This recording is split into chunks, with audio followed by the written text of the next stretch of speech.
আজকে বিএনপির ভাইদেরকে একটা কথা বলি, আপনারা হয়তো অনেকে জানেনও না। পৃথিবীতে দ্বিতীয় ইতিহাস আছে কিনা মান্না ভাই জানলে বলবেন, আমি ভাইয়ের কাছ থেকে শুনতে চাইবো।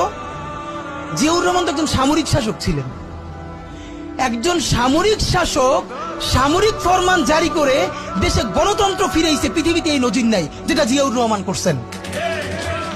আপনারা কি জানেন এই যে জিয়াউর রহমান গণতন্ত্র ফিরাইলেন, যার মাধ্যমে আওয়ামী লীগও রাজনীতি করার সুযোগ পাইল বাকশালের পর? সেটা কিসের মধ্য দিয়ে? তখন তো সংসদ নাই, সংবিধান তো সংশোধনও করা যাইতেছিল না। কিসের মধ্য দিয়ে? জিয়াউর রহমানের সামরিক ফরমানের মধ্য দিয়ে। পৃথিবীর একমাত্র একজন সামরিক শাসক যিনি ফিল করলেন না সামরিক পন্থা দিয়ে করা যাবে না, গণতন্ত্রে ফিরতে হবে। এবং দেখেন হাসিনারে এবং আওয়ামী লীগের চরিত্রটাই হলো এরকম, এর যে একটু ভালোবাসে তার সে হত্যা করে।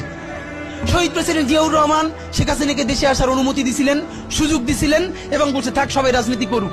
আসার 1 মাসের মধ্যে জিয়াউর রহমান শহীদ হয়ে গেছে, 13 দিনের মধ্যে। এবার দেখেন এই যে আমরা এখন যারা সবাই করতেছি, সুতরাং এটা একটা বিষ। এই বিষের সাথে আমরা কিভাবে লড়াই করব? জাতীয় ঐক্যমত্য তৈরি করতে হবে। সুতরাং পলিটিক্যাল পার্টি এবং সবার প্রতি একটা কথা, প্লিজ আপনারা বিএনপিকে শতভাগ কর্নার করে দিয়েন না। বিএনপি এই আধিপত্যবাদ বিরোধী লড়াইয়ের জন্য আমাদের একটা বড় শক্তি।